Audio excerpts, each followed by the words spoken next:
You stand up from the couch with a clear, simple plan. Scissors. You need the scissors. They are in the kitchen drawer. You walk down the hall. Nothing unusual happens. You cross into the kitchen, and you stop, completely blank. The plan is gone. Not fuzzy. Gone. Like something quietly closed. So you open the fridge, hoping it will shake something loose. It does not. Here is the strange part. Your memory is not failing you in general. You can still recite your phone number. You know what you ate yesterday. You held the plan for the entire walk down the hall. You lost it at one specific place. The doorway, which is a very odd thing for a doorway to do. Nothing interrupted you. Nobody spoke. Nothing fell. You simply changed rooms. Psychologists have a name for this. They call it the doorway effect. In 2006, Gabriel Radvansky and David Copeland ran a deceptively simple experiment. People moved through a virtual space, picking up an object in one room, then setting it down in another. Then they were quizzed. What are you carrying? What did you just put down? People were slower and less accurate after walking through a doorway than after walking the exact same distance inside one large room. Same distance, same effort, same objects. The only difference was the door. That was a screen. So the same lab did it with real rooms and real doorways. Real boxes, real thresholds, real walking. Same result. Crossing a threshold cost them memory. Then the researchers tried the obvious fix. If the doorway broke it, go back through the doorway.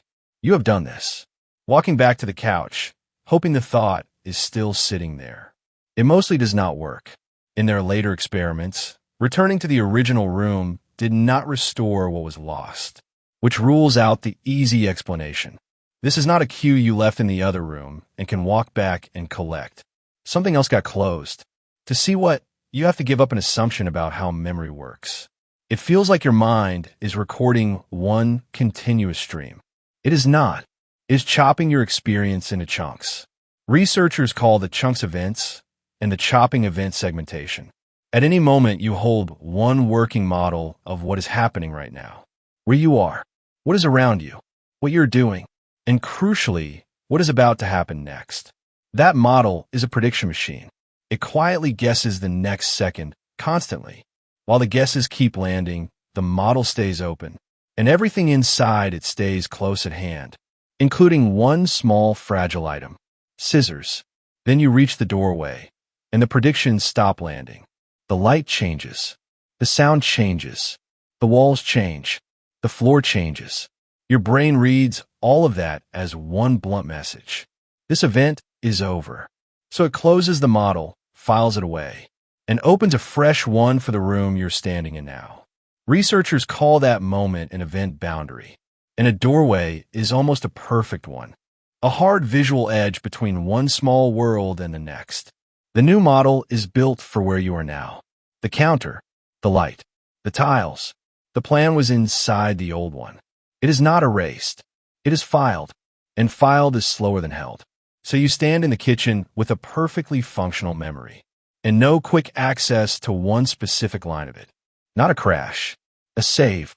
The blankness you feel is a drawer sliding shut. Now the honest part, because this is where a lot of explanations quietly cheat. The doorway effect is not as bulletproof as the internet makes it sound. In 2021, a team led by McFadden tested it again, in immersive virtual reality and in real physical rooms. Most of the time, doorways alone did not produce the classic forgetting. The cost appeared when people were already loaded, juggling something else at the same time. And when it did appear, it had a different shape. Not more blanks, more false alarms. People became more likely to say yes to something they had never actually seen. So the boundary is not a delete key.